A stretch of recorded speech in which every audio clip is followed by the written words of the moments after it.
네, 안녕하세요. 소액금융 황소장입니다. 이번 시간에는 지난 시간에 이어서 제가 상가를 낙찰받으면서 했던 실수 중에서 가장 큰 실수였던 그 부분에 대해서 알려드리도록 하겠습니다. 결론부터 이야기하자면은 저는 250만원 정도만 인수하면 될 줄 알았는데 그게 아니라 임차인 보증금 전에 다 인수해야 되는 그런 상황이었습니다. 그래서 지금 750만원을 추가적으로 더 인수하게 된 셈인데요. 어떻게 이런 것도 모르냐 할 수도 있는데요. 사실 제 주변의 공인중개사분들께도 여쭤봤을 때도 대부분 모르고 계셨어요. 왜냐하면은 저희가 경매를 할 때는 이런 부분이 매우 중요하게 다가오는데 중개를 할 때는 어차피 임차인이 피해를 보지 않을 금액 정도면은 크게 신경을 쓰지 않아도 되는 겁니다. 월세와 보증금을 비교를 했을 때 대부분 보증금 대비 월세가 한 1년치 들어가기 때문에 경매가 진행되는 동안에 월세랑 관리비만 안 내도 충분히 피해 없이 나올 수 있기 때문입니다. 그래서 이번 같은 경우에도 저도 나름 돌다리도 두드려 본다는 심정으로 여러 가지 검색도 하고 애매한 부분에 있어서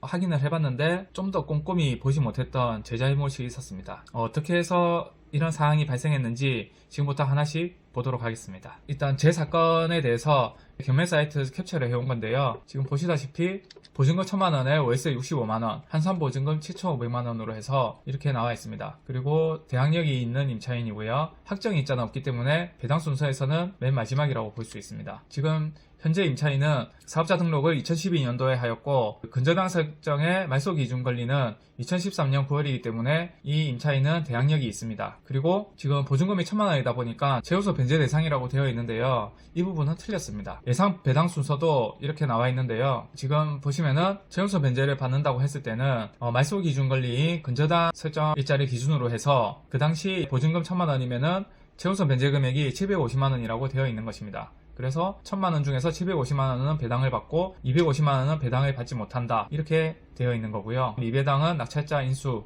이렇게 나와 있습니다. 지금 틀린 부분에 대해서 설명드리고 있는 거니까 이게 맞다고 생각하시면 안 됩니다. 그리고 혹시 모르기 때문에 제가 보던 사이트 외에도 몇 군데에서 좀 더 크로스 체크를 했었습니다. 지금 또 다른 경매 사이트에서 캡처를 해온 건데요. 미배당 보증금은 매수인 인수 그리고 최우선 변제가 되는지 안 되는지에 대해서는 딱히 나와 있지는 않았습니다. 대신에 주택임대차보호법과 상가임대차보호법에 대해서 정리를 해두었는데요. 상가임대차보호법을 보시면은 말소기준권리인 근저당 설정일을 기준으로 하면은 이 시기가 됩니다. 기타 지역을 보면은 보호법 적용 대상은 1억 5천만원 이하로 되어 있습니다. 그리고 보증금 범위는 2,500만원.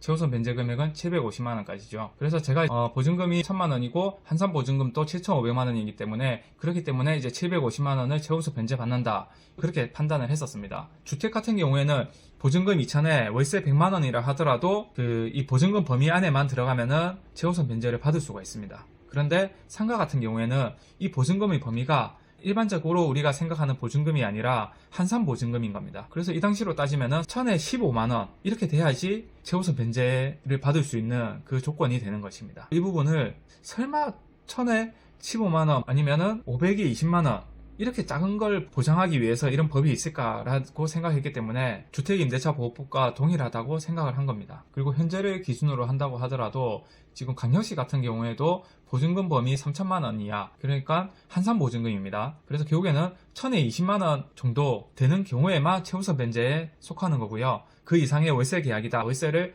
1000에 21만원만 돼도 최우선 변제를 받지 못하는 그런 상황이 됩니다. 상당히 낮다고 보시면 돼요. 주택임대차보호법 같은 경우에 사람이 그래도 살아야 되니까 이 최우선 변제 금액도 조금 더 높고 많은 사람들이 해당되도록 이렇게 하는 부분이 있고요. 상가임대차보호법 같은 경우에는 이 금액을 못 받는다 해서 당장에 주거 할 수 있는 곳이 없어지는 것은 아니다 보니까 아무래도 많이 낮게 측정이 되어 있습니다. 그런데 앞으로는 좀 더 높여야 되지 않나 그런 생각은 듭니다. 낙찰 이후에 전액을 인수해야 된다는 이야기를 듣고 나서 이렇게 나와 있는 것을 보았습니다. 그래서 여기 보시면은 상가임대차보호법에서 임차보증금이란 보증금 이외에 차임이 있는 경우에는 월 단위의 차임액에 100을 곱하여 보증금과 합산한 금액이 임차보증금으로 됩니다. 라고 나와 있습니다.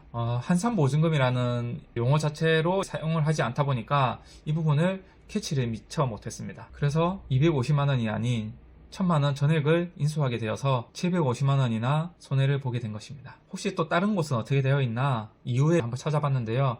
지지옥션 같은 경우에 특수권리 분석에서 이렇게 소액 최우선 변제 대상자가 아니고 확정일자도 없어서 매각 대금에서 우선 변제를 받을 수 없습니다라고 나와 있었습니다. 순간적으로 지지옥션을 써야 되나라는 생각은 했지만은 어차피 여기서 항상 100% 맞다는 보장도 없기 때문에 결국에는 이 권리 분석은 스스로 할 줄 알고 스스로 모든 걸 책임지고 해야 된다고 생각을 합니다. 그래서 앞으로도 필요한 부분들, 특히나 매각 물건 명세서라든지 감정평가서, 그리고 등기 같은 경우에는 입찰 들어가는 물건들은 입찰하기 하루 이틀 전에 꼭 미리 열람을 해서 보는 습관을 들여야 되겠습니다. 그나마 다행인 것은 제가 지난 시간에 수익률을 세부적으로 보여드렸는데 정말 만에 하나 이 1000만원을 다 인수할 수도 있다라는 생각까지 가지고 들어갔기 때문에 전부 인수를 하는 상황에서도 그나마 괜찮은 수익률로 나타납니다. 그래서 이번 일을 계기로 해서 다음 입찰 때는 좀 더 신중하게 알아볼 거고요. 앞으로는 이런 일이 발생하지 않게 수업료가 조금 많이 비쌌던 수업을 들은 걸로 하겠습니다.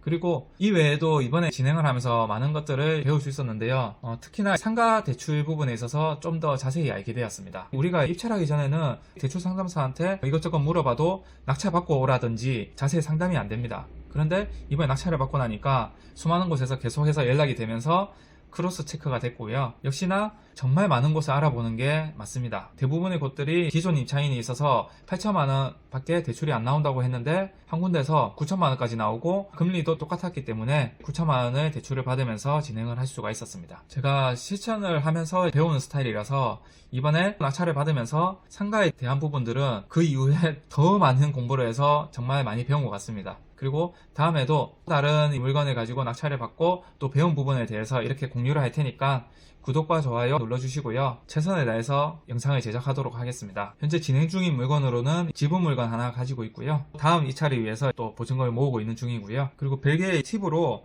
이거는 따로 광고는 아닙니다. 지금 여기 보시면은 롯데카드 올마이 크레딧 DC카드라고 해서 달에 최대 500만원 한도 내에서 1% 할인을 해주는 겁니다. 그래서 만약 500만원을 취득세를 냈다 하면은 5만원을 환급을 받는 그런 카드라고 할 수 있고요. 저도 이번에 취득세를 내기 위해서 알아보다가 이 카드를 알게 됐습니다. 12,000원짜리 연회비로 5만원을 할인을 받으니까 그만큼 이득이라 생각을 합니다. 혹시나 필요하신 분들은 사용하시면 되고, 다른 분이 블로그에 보니까 취득세가 2천만원이고 부부 공동명의다 하면은 500만원 500만원 결제를 하고 또 그 다음 달에 500만원 500만원 결제가 되도록 해서 총 20만원 정도를 할인받을 수 있는 그런 방법도 있다고는 하니까 확인을 해보시면 되겠고요. 이렇게 공유를 할 테니까 구독과 좋아요 눌러주시고요. 최선을 다해서 영상을 제작하도록 하겠습니다.